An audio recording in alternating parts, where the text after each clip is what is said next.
po sa ibang government institutions na pwede pong malapitan, Senator Bongo po talaga ang siguradong makakatulong po sa atin. Wala pong dalawang isip po yun.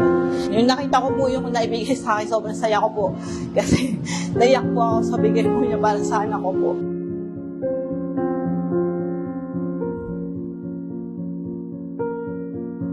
Ako po si Maan Antoinette Ronquillo, ina po ni Sian Alexandria Ronquillo. 2 years old po. Kasalukuyan po yung anak ko po ay na-diagnose po siya ng bilateral profound hearing loss. Isa po pala siyang deaf, kaya po pala hindi siya nakakapagsalita at nakakarinig. At ang tanging paraan lamang daw po para po siya ay makarinig at makapagsalita ay sa pamamagitan ng cochlear implant. Nawalan po ako ng pag-asa kasi kailangan namin, hindi po biro yung presyo po nung para po sa implant po ng anak ko.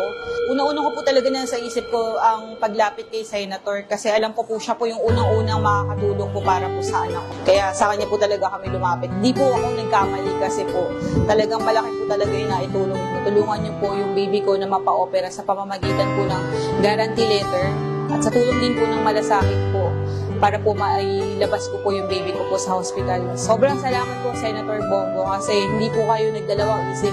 Simula po sa umpisa hanggang sa paano po makalabas yung baby ko. Kayo po yung naging daan para po mapabago niyo po yung buhay ng baby ko at mabigyan po siya ng magandang future. Dahil po sa tulong ninyo, makakarinig na po yung anak ko. Maraming salamat po, Senator Bongo. Sana po patuloy po magkaroon po ng mabuti pong pangangatawan sa Senator para mas lalo po siyang lumakas po at makatulong po lalo para po sa ating mga kababayan po.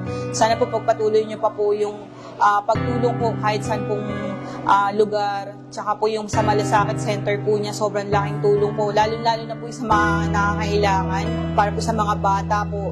Kami po, taga-Bulacan pa po kami pero dumadayo po kami dito dahil po sa Malasakit sa tulong po ni Senator. Maraming salamat po, Senator, sa tulong po ninyo. Sa totoo lang po, parati naming naririnig kami nasa gobyerno na pinapasalamatan kami. Salamat dating Pangulong Duterte, salamat Senator Bongo sa mga tulong, sa mga proyekto. Huwag po kayong magpasalamat sa amin. Sa totoo lang po, kami ang dapat magpasalamat sa inyo dahil binigyan niyo po kami ng pagkakataon na makapag-serbisyo sa inyo. Maraming salamat po.